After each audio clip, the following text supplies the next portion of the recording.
Wasabi guys, coming back at you with another Commander 2017 spoiler video. This is nothing too big, but we are just going to go over some of the little spoilers here and there that I may have missed over the week, as well as some from later in the day yesterday that I was not able to get to. So let's get it started here. We have Qasali Slingers. This was from a couple days ago. 5 mana, green cat warrior, a 3/5 with reach. Whenever Qasali Slingers or another cat enters the battlefield under your control, you may destroy target artifact or enchantment. Wow. This is funny. This is like an aura shards for kitty cats, and I absolutely love it. I think anytime you have this utility on a creature, on an ETB, where you can take advantage of repeated removal, especially when it comes to non-creature removal, it's always good. It's always valuable. Definitely going to be an auto-include in any cat tribal deck, in my own opinion. Then next we have Mirror of the Forebears, a 2-mana artifact. With as Mirror of the Forebears enters the battlefield, choose a creature type. You can pay 1 mana until end of turn. Mirror of the Forebears becomes a copy of target creature you control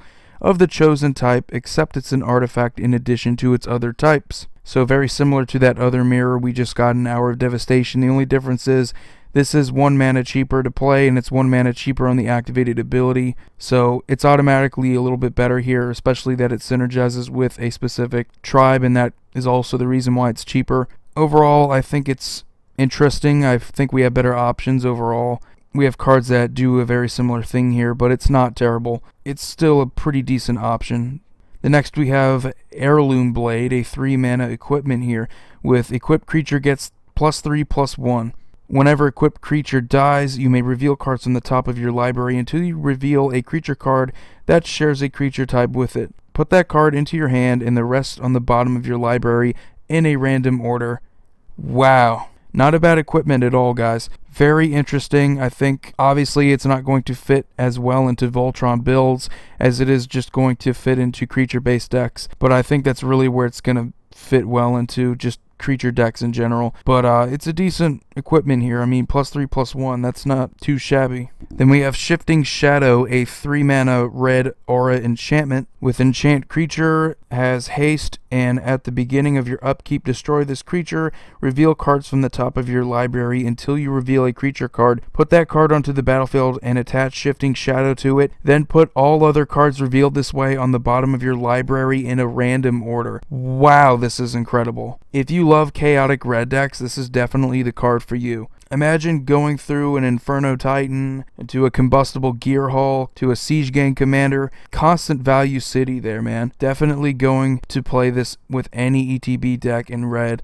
It is that valuable, and I definitely think it should see a lot of play because of that. It's a very interesting card here. Then next we have Izzet Chemister, a 3 mana red goblin wizard, a 1/3 with haste.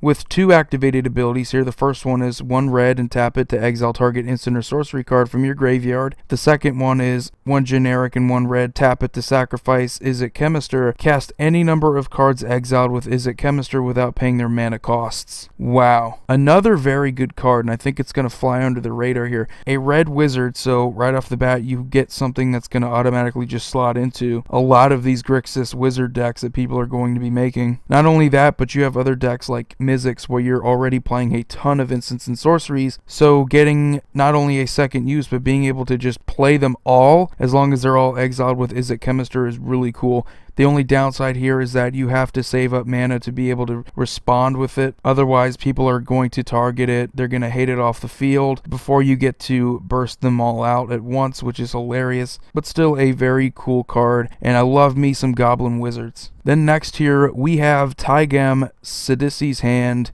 5 mana, dim your colors for 3/4 human wizard with skip your draw step. At the beginning of your upkeep, look at the top 3 cards of your library, put 1 of them into your hand and the rest into your graveyard. And he has an activated ability of pay a black, tap it to exile X cards from your graveyard. Target creature gets -X/-X until end of turn. Very cool.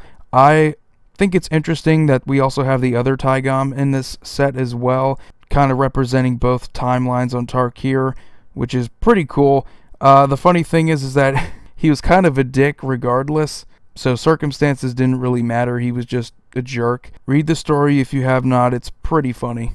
And last here we have another human wizard here, and this is definitely good news because I was worrying for a second that Marchesa was going to be the third Grixis wizard option. While she still is an option, I definitely wanted to see a brand new wizard, and we get that in Kess, Dissident Mage, 4 mana Grixis colors, a 3/4 flying human wizard with during each of your turns you may cast an instant or sorcery card from your graveyard. If a card cast this way would be put into your graveyard this turn, exile it instead. Not too terribly powerful on her own. I definitely think she's better as one of the 99. But that ability to recast instants and sorceries is always good, even though you do have to pay the mana cost still. Getting something back like a Ponder or a Brainstorm, that's very underrated, but it definitely matters. Even if you get another use out of removal spells, just things like that. Unfortunately, it's only on your turn, so you can't just hoard a bunch of counter spells and just recast them from the graveyard, and unfortunately you can't do that, but still a very cool option and probably going to see play. So anyway guys, that's going to wrap it up for this week's spoilers for Commander 2017. Let me know what you think about it so far. Do you want to buy these decks? Which ones do you want to? If so, were you pleased with this week's spoilers? Were you disappointed for some reason? Let me know. I definitely want to hear your guys' feedback here. So anyway guys, Void here signing off. Y'all have a wonderful day.